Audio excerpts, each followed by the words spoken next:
During the afternoon of August 31st, 1939, German forces made their final preparations for the invasion of Poland. Air crews studied their targets. Tanks moved to their assault positions. Then, in the early hours of September the 1st, German soldiers dressed in Polish uniforms attacked a radio station on the German side of the border, leaving behind some bodies. This was the aggression which Hitler later used to justify his attack. At 8 that morning, German troops pushed aside the Polish frontier barriers and mobile forces raced forward. 2 days later, on September the 3rd, Britain and France declared war, honoring their promise to stand by Poland. But by then, the Poles were in deep trouble. They were not only outnumbered, but facing a new form of warfare for which they were ill-prepared. Blitzkrieg.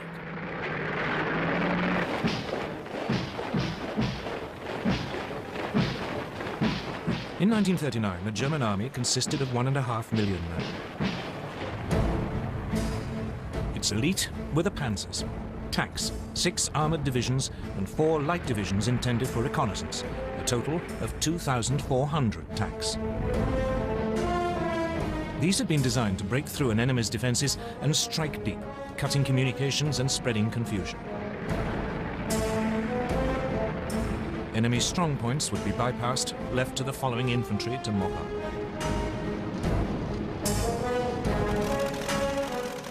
The new German Air Force, the Luftwaffe, was also designed for blitzkrieg. It had 2,500 aircraft lined up against the Poles. The most notorious was the Junkers Ju-87 Stuka dive bomber. It was a form of flying artillery, making pinpoint attacks in support of the fast-moving ground forces. The Poles could muster just 600 planes. On the ground, it was just as bad. Poland's army was just 500,000 strong. It had only 880 tanks. It even had 11 brigades of cavalry, lances and horses against army. But it wasn't just numbers that gave the Germans their advantage. They used their panzers in a radically new way, as separate, hard-striking units. The Polish tanks were dispersed to support their infantry. The Poles' task had been made even more difficult by the German takeover of Czechoslovakia. The west of the country, including the capital Warsaw, was now surrounded on 3 sides by German-controlled territory. This geographical advantage was essential to Germany's grand plan. The task of the first thrust of the tanks was to create an initial breakthrough.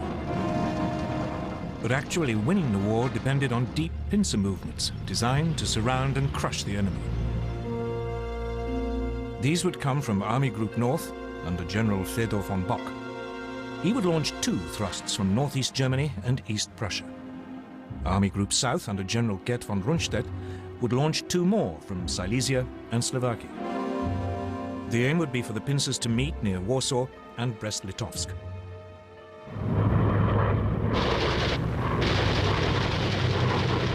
From the start, it went well for the Germans. The Polish Air Force was effectively eliminated within the first 2 days.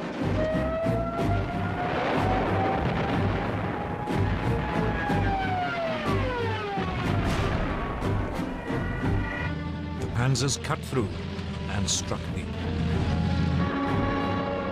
And the Stukas and medium bombers proved devastatingly effective.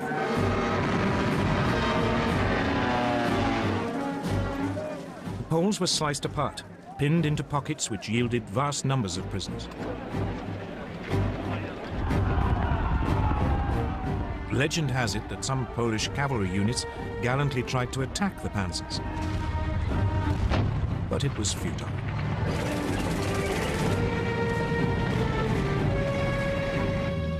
They were just brushed aside.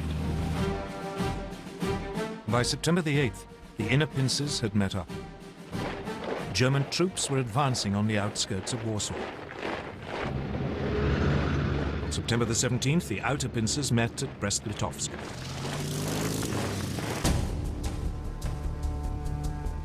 On the same day, Soviet forces crossed the eastern Polish frontier as part of the agreement reached between Hitler and Stalin in the Nazi-Soviet pact.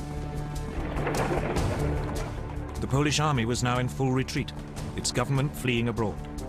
Warsaw, however, fought on.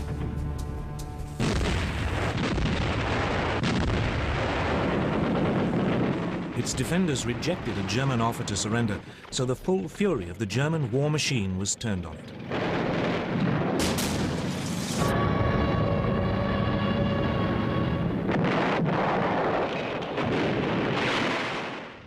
Watching it all was Adolf Hitler, who had followed close behind his conquering army. On September the 27th, Warsaw surrendered. The next day, the victors carved Poland up according to the Nazi-Soviet pact. The Soviet Union annexed slightly over half the country to the east. Germany took the rest. Both regimes began rounding up anyone who might present a danger in future. Many were murdered. And for the first time, the Germans revealed how they would behave against those peoples in Eastern Europe whom they considered inferior. They sent in the Einsatzgruppen, special SS squads, to round up Jews.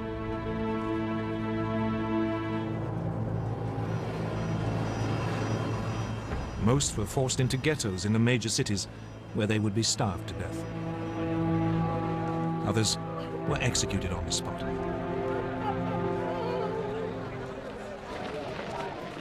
This was not, however, the end of the Polish army. More than 50,000 troops escaped and eventually reached France. There, a provisional government had been formed by General Władysław Sikorski. The Poles would fight on bravely from abroad.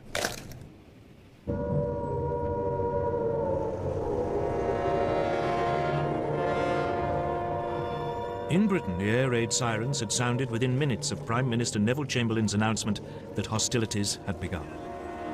In fact, despite their politicians' guarantees of Polish sovereignty, Britain and France had done very little to help Poland. As Hitler had gambled, they had no idea what to do once they had actually declared war. Both countries had begun mobilization. Air raid precautions were speeded up. Anti-aircraft guns were placed in major cities. Shelters were erected. Soon, children were being evacuated. Everyone had to carry gas masks, and a blackout was introduced. The British Army began to deploy its 100,000-strong expeditionary force to northern France. French troops did advance a little way inside the German border, but they refused to move beyond the protective cover of artillery range. The initiative was still firmly in Hitler's hands. And he at least knew precisely what he was going to do next.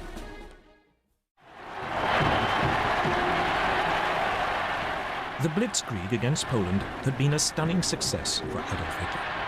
He had subdued an entire country in less than 4 weeks, and he was hungry for more. So he ordered his generals to plan to attack the British and French in November 1939, less than 2 months after the fall of Poland. His general staff was appalled. The bulk of the German army was still out east and had to be moved west. And there had been some serious losses in the Polish campaign.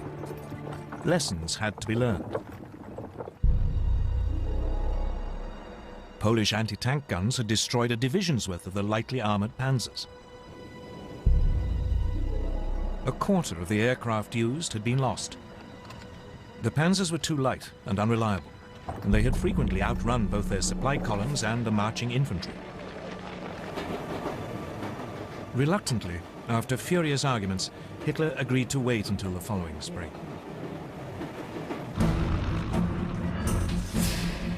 Meanwhile, his enemies were also learning lessons. Britain had thought that bombers would be a key weapon in the coming conflict.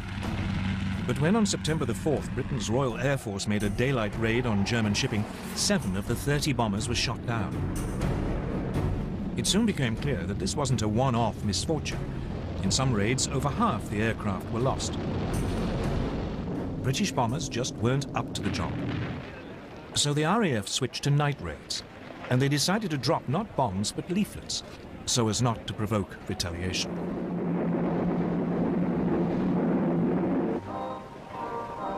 So, with the Blitzkrieg stalled and the air war quiet, the focus now went to the one remaining arena, the sea. Germany's navy was still in the middle of an ambitious building program that wasn't due to finish until 1948. The commander of its submarine arm, Admiral Karl Dönitz, planned to cut Britain's supply routes across the Atlantic. For this, he wanted 300 ocean-going submarines. He had just 38. Nevertheless, Dönitz ensured that all available U-boats were at sea on September the 3rd, the first day of the war against Britain. That evening, believing it to be an armed merchant cruiser, U-30 sank the liner Athenia without any warning. 112 lives were lost, including 26 American citizens. The Royal Navy dwarfed its German counterpart. It had 12 battleships. Germany had none. It had 5 aircraft carriers. Germany, again, had none. So after the Athenia, Britain declared a total blockade of German ports. But for all its size, the Royal Navy had too few escort vessels. Many merchant ships had to sail alone. And by the end of 1939, more than 100 had been sunk. It quickly became apparent that the British had woefully underestimated the submarine threat. On September the 17th, U-29 sank the British aircraft carrier Courageous.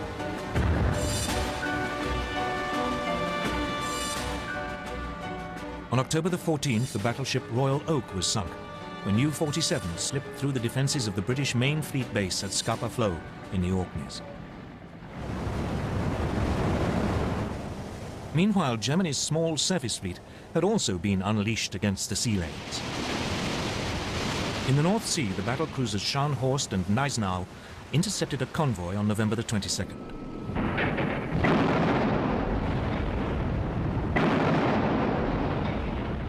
They sank its escort, the armed merchant cruiser Rawalpindi.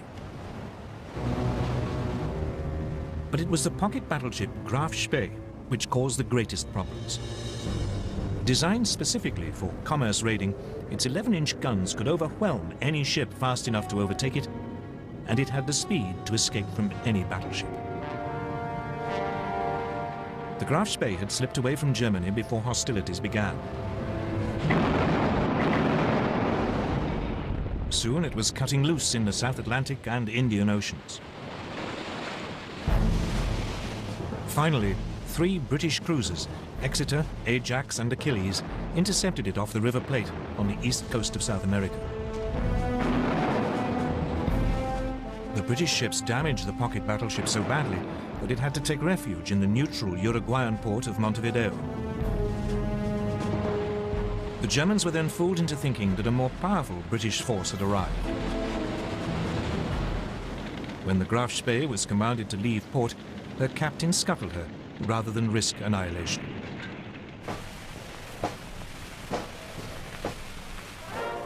Back home, the Royal Navy crews were feted as heroes. But this was just about the only obvious success enjoyed by the British or French armed forces during the winter of 1939.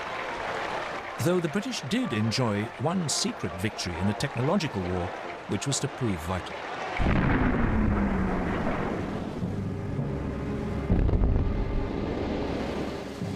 As soon as the war began, Britain began to lose large numbers of ships to German mines.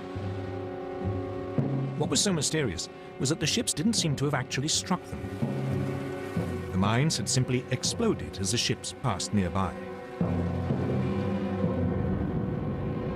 Then, on the night of November the 22nd, 1939, a German plane was spotted dropping a mine at low tide in the Thames estuary. Disarmed and rescued from the mud, the mine was found to be set off by the magnetic signature of a ship passing close by.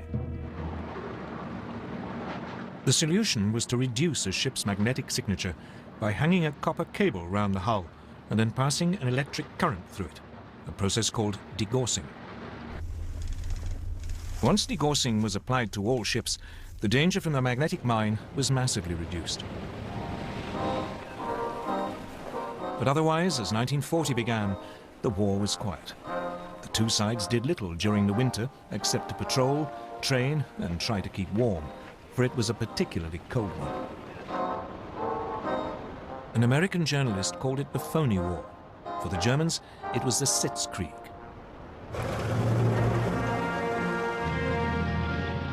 In the spring, the British Expeditionary Force took up its position towards the left of the front on the Belgian border.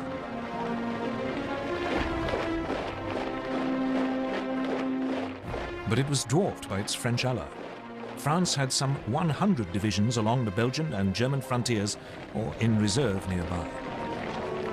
This imbalance meant that the British commander, Lord Gort, had to go along with the ideas of the French general Maurice Gamelin. And these were entirely defensive. French hopes were pinned on the massive ramparts of the Maginot Line. A series of fortifications, it ran from Switzerland to Belgium along the French-German border. The Maginot Line was considered to be completely impassable and would ensure that French territory remained safe. But otherwise, the Allies had no idea of how actually to defeat Germany. Instead, they brought up their forces and prepared for a repeat of World War I. They would blockade Germany to sap its strength, and they would dig in, ready to grind down the assault which they knew must come. None of their commanders seemed to consider that the Germans might have totally different ideas, or that the next moves might come in a completely different arena. Scandinavia.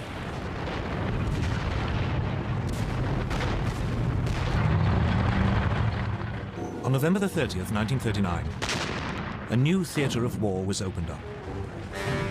The Soviet Union invaded its tiny neighbor, Finland. Finland had only achieved independence from the Russians in 1918 and hated them.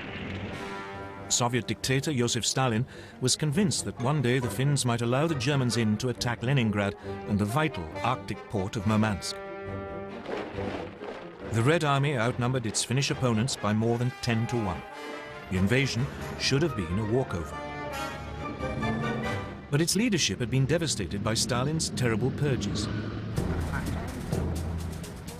The Finns were led by General Gustav Mannerheim. He fought back using hit-and-run tactics amid the deep snow, often on skis.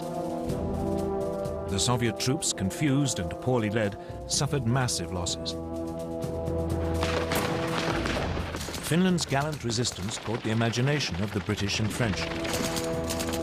Soon they were planning to send help via Norway and Sweden. The fact that this might suck two neutral countries into the war was ignored.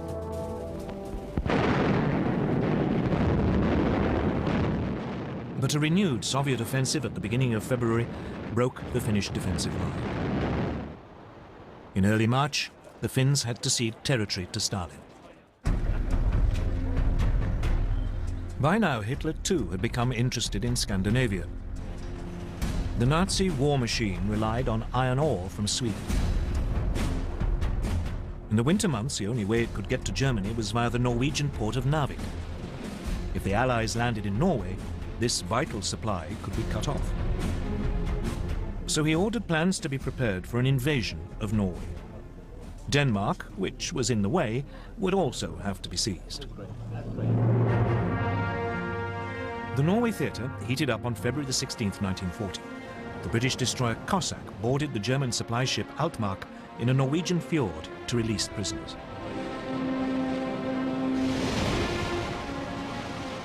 Then, on April the 9th, German troops began landing at 5 ports: Oslo, Kristiansand, Bergen, Trondheim, and Narvik. At the same time, men of their newly formed German parachute division seized Stavanger and Oslo airfields. the Norwegian defenders were swiftly overwhelmed, as were the Danes. German forces occupied their country within 24 hours. In Norway, the Germans moved swiftly to link up their beachheads and seize all the major towns. In the air, the Luftwaffe had total control. The Allies now responded. A landing force was dispatched to recapture Narvik. French and Norwegian forces achieved this on May the 28th. But a substantial German force was now approaching. So 6 weeks later, the Allies abandoned Norway to its fate.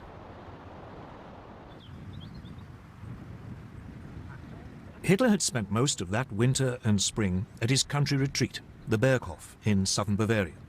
For him, the events in Scandinavia were a sideshow. Instead, he was preparing for his next major blitzkrieg against Britain and France. The first plan his generals brought him had a familiar ring to it. The Germans would advance into Belgium, aiming to swing down towards Paris. It was a repeat of the Schlieffen Plan, which the Germans had used at the start of World War I. The Allies were expecting this, and their main strategic discussion was how to prepare for it. When the Germans attacked, the Allies planned that their forces west of the Maginot Line would swing forward into Belgium to hold them on the shorter and more defensible line of the rivers Dyle and Meuse. Then, on January the 10th, 1940, a German liaison aircraft lost its way and crashed in Belgium. A copy of the German plan was found. This convinced the Allies that their Dyle plan must be right, and they deployed their troops accordingly. Unfortunately, the same event made the Germans alter their ideas entirely. Chief planner General Erich von Manstein had always thought the original plan unimaginative. He was worried that the German forces would become bogged down, as in World War I, and that his country would lose a long, drawn-out war. So he proposed to Hitler that the main thrust should be made at the point where the Maginot Line ended, and where the Allies were most vulnerable as their Western armies moved forward. Virtually all Germany's panzers would be gathered opposite the Ardennes in southeast Belgium. The Allies considered this hilly and wooded area almost impassable for tanks. It was, therefore, lightly defended. The plan was to drive deep behind the Allied armies, which would have advanced into Belgium. They could then cut them off, and all the forces sitting in the Maginot Line would be bypassed. It was a high-risk strategy. The German armor could become stuck in the forest, but Hitler loved it. So the German forces were redeployed without the Allies knowing. The Allies, meanwhile, prepared for their long defensive war. In addition to the formidable barrier of the Maginot Line, they had a slight advantage both in manpower, some 110 divisions available against 95 German, and in armor, about 3,000 vehicles against 2,700. The French also had the better tanks. Their 32-ton Char-Bay had both 75 and 47mm guns. Its disadvantage was that the main gun was mounted in the hull, and so was difficult to aim. The other gun was in a one-man turret, from which the commander had to control the tank as well as man the gun. In contrast, the newest German design, the 17-ton Panzer Mark IV, had a 75mm gun and a spacious three-man turret, so its crew could work as a team, though only about 100 were available. The other main French tanks also had guns which matched those of their German counterparts, but again the French had the one-man turret. The one area where the Germans had a clear advantage was in the air. The Luftwaffe had 2,000 bombers, the Allies just 800. The Luftwaffe had 4,000 fighters, including the ultra-modern Messerschmitt Bf 109. They faced just 2,500, mainly older aircraft. The Royal Air Force did have about 800 excellent Spitfire and Hurricane fighters, but it was keen to keep them for home defense. But the main difference between the two armies was in philosophy. Everything the Germans did was focused on the possibilities of blitzkrieg. All their armor was grouped in 10 independent panzer divisions. But the French were preparing for a repeat of the static fighting of World War I. They saw tanks as infantry support and distributed them piecemeal instead of concentrating them. They had noticed the success of Germany's panzers in Poland, so they were assembling 3 armored divisions. But by the start of hostilities, none was fully operational. 2 totally different ways of military thinking were about to go head-to-head. Blitzkrieg against static warfare. The summer of 1940 would soon show which was correct. On May the 10th, 1940, Winston Churchill became Prime Minister of Britain. He couldn't have picked a worse day. That was the day Hitler chose to launch his blitzkrieg against France and Britain. At dawn, a whole German airborne division parachuted into Holland to seize bridges and airfields. Simultaneously, the massive Belgian fortress of Eben-Emael was assaulted. Paratroop engineers were dropped on top by swooping German gliders. They swiftly silenced its guns. Meanwhile, the Luftwaffe attacked Dutch and Belgian air bases. Then the frontier barriers were pushed aside. And Hitler's Army Group B, under General Fedor von Bock, now drove into Holland and Belgium. As planned, the French and British armies along the Belgian border moved forward to their new defensive line along the Dyle and Meuse rivers. But none of the Allied commanders seemed to have noticed that German Army Group A, which had the bulk of the panzers, after brushing aside the Belgian frontier troops, had now begun driving through the hills and woods of the Ardennes to their south.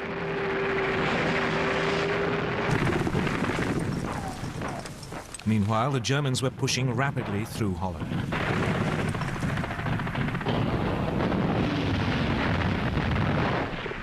The obsolete Dutch army was no match for the highly tuned German war machine.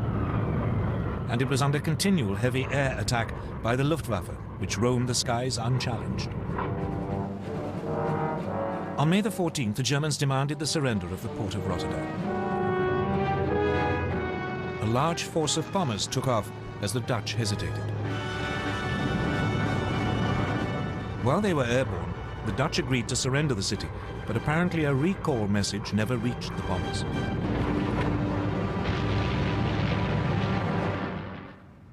Rotterdam was devastated.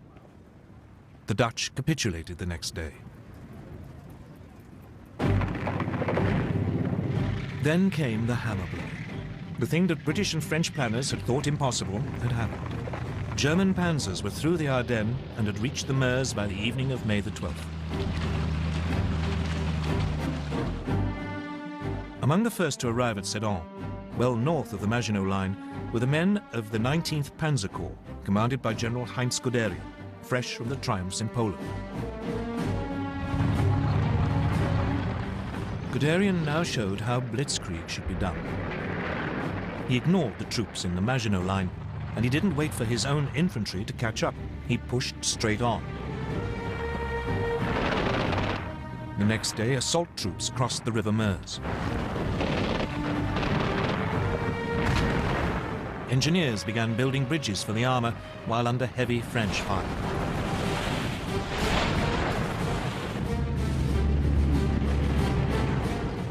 On the 14th, the panzers began crossing. That evening, Guderian's bridgehead was 8 miles deep.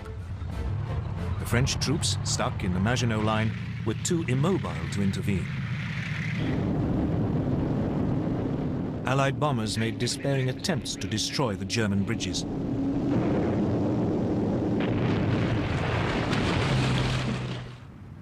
But most were shot down.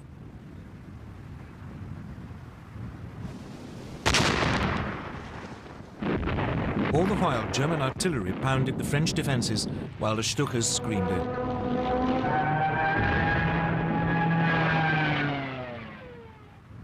Just 3 days after the attack had been launched, the French defenders around Sedan broke. Guderian's panzers began racing westwards.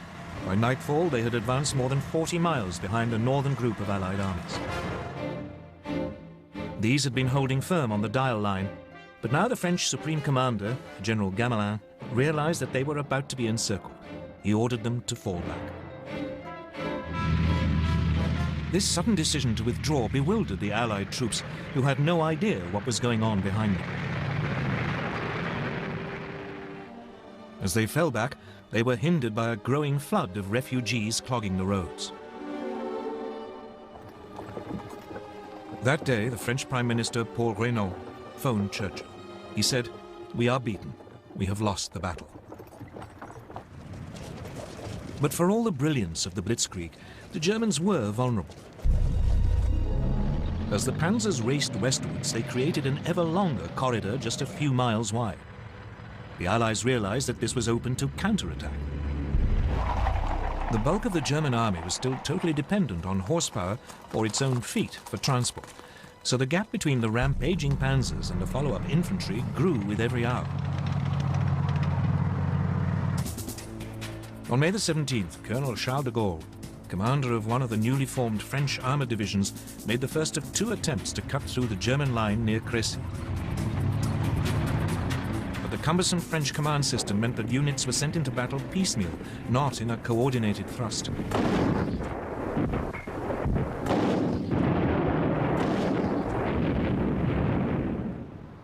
The Germans had little difficulty warding off both attacks, inflicting heavy casualties. It seemed that nothing could now stop Guderian. He plunged on, further and further into France. By the 19th, his lead units were past Péronne. On the 20th, in an extraordinary 56-mile dash, Amiens had been taken by lunchtime. Abbeville, just 14 miles from the English Channel, was seized by 9 that evening. And at midnight, a battalion of the 2nd Panzer Division reached the coast at Noyelles. The Germans had split the Allied front in 2. Everything now depended on whether they could defend this long, thin corridor, or whether the Allies could successfully counterattack.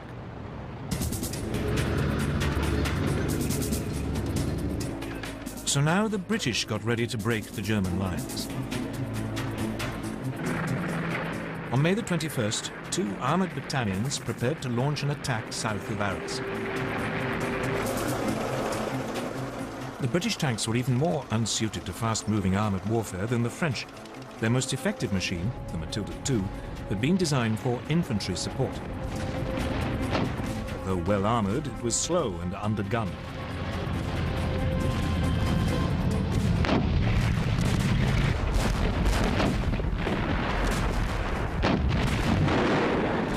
The Germans had little trouble in repulsing the attack. But it did have an effect. By now, the German High Command were becoming worried by their extended lines of communication. So, for the time being, driving south into the rest of France was put on hold until the infantry had caught up. The priority was to turn north and eliminate the British Expeditionary Force and the French First Army fighting beside it. On May the 22nd, Guderian and the panzers began their attack to destroy the Allied armies.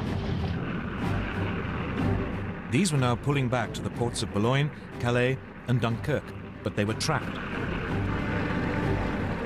On May the 23rd, General Alan Brooke, commander of British II Corps, wrote, "Nothing but a miracle can save the British Expeditionary Force."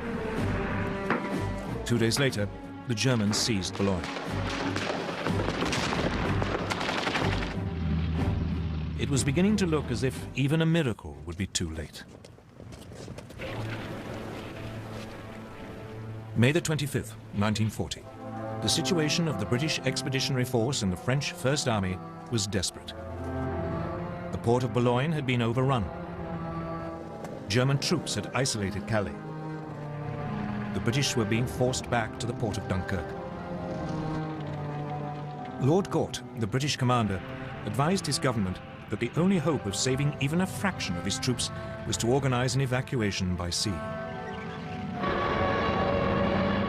But as the dive bombers screamed down and the panzers were poised for the final assault, evacuation seemed a forlorn hope.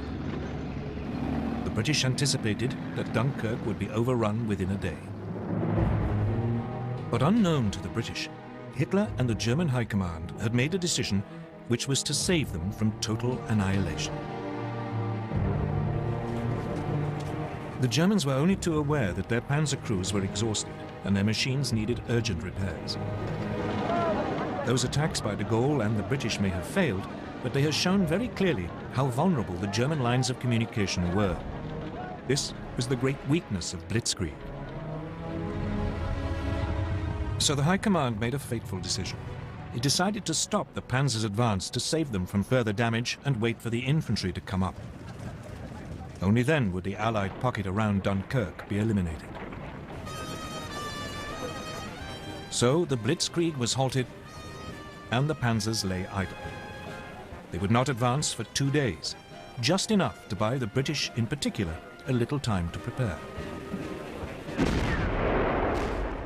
As the tanks waited, the only major action was in Calais. There the British and French garrison refused to surrender.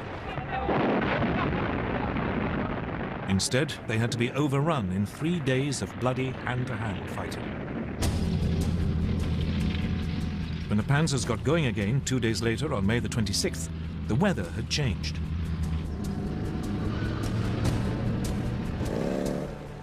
The Germans became bogged down in the heavy rain, again giving the Allies more time. So it was that at 7:57 p.m. on May the 26th, Vice Admiral Bertram Ramsay, flag officer commanding Dover, received a signal that he was to put Operation Dynamo into action. Operation Dynamo was a plan to withdraw the British Expeditionary Force by sea. He had prepared it more in hope than expectation that it could ever be used. The following day, a makeshift fleet of destroyers, tugs, and passenger ferries crossed the English Channel. But by the end of the day, less than 8,000 of the over 300,000 troops at Dunkirk had been rescued. The port was under such heavy air attack that it could not be used. And the ships could not get in close enough to the beaches. So Ramsay now sent out a call for any boats of shallow draft that were over 30 feet long. Hundreds of cabin cruisers, fishing boats, and barges were gathered from harbours all over southern England and sent across the Channel, often crewed by their civilian owners. The little ships worked on the beaches of Dunkirk, ferrying troops out to the larger boats, waiting to take them to safety.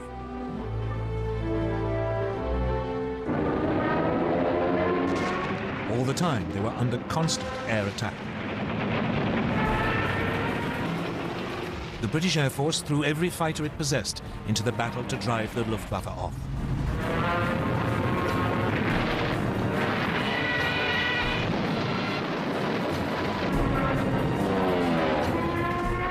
Even so, 7 French and 6 British destroyers were sunk, together with 24 smaller warships.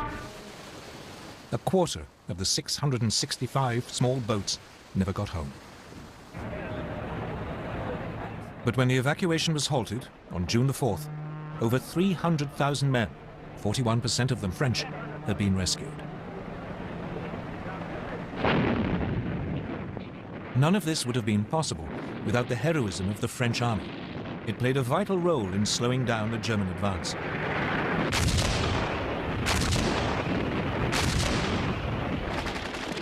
The French rearguard didn't leave its positions around Dunkirk until the last boats had pulled away from the beaches. One British officer compared them to the last stand of the Spartans at Thermopylae.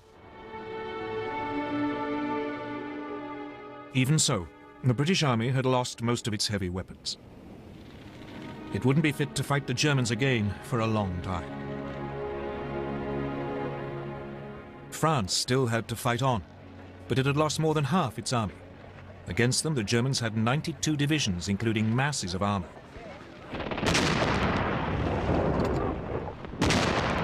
At 4 in the morning of June the 5th, a short bombardment began the final destruction of France. Assault troops crossed the Somme and the Aisne. At first, the French resistance was fierce, and the Germans struggled to break out of their bridgeheads. But, once again, the Luftwaffe helped crush the defenses. Soon the panzers were pushing south, and the trickle of surrendering French troops turned into a flood. By the 9th, the panzers had reached the River Seine, and the infantry were only a few hours behind. Once across the river, the Germans fanned out into the interior of the country. On the 14th, the German army marched into Paris. The swastika was raised on the Eiffel Tower.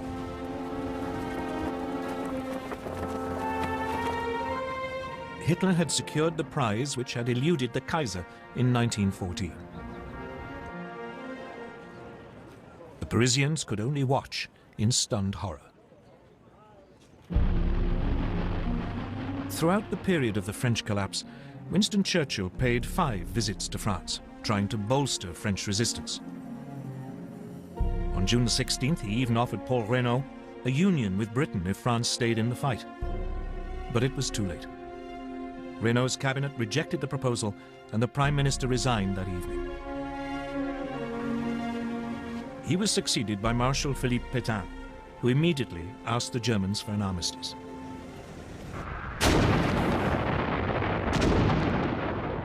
It was only now that the Germans finally began to attack the Maginot Line, which had been left isolated.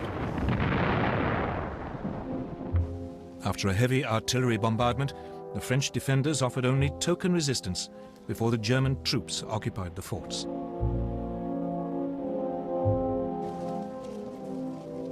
On June the 21st, Hitler went to Compiègne, where the railway carriage in which the Germans had signed the armistice in 1918 was kept. As a French delegation entered the carriage, he handed them his terms and then left. The French insisted on consulting their government, but the next day they were told that if they didn't sign immediately, the panzers would roll again.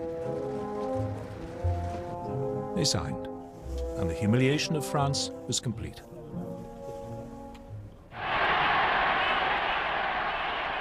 For Hitler, his control of Western Europe seemed absolute. He felt sure that Britain must now seek peace, and that soon he could turn to the next stage of his master plan. But even though the Blitzkrieg had achieved so much so fast, it hadn't won him the war. The British, battered and wounded, had escaped to fight another day.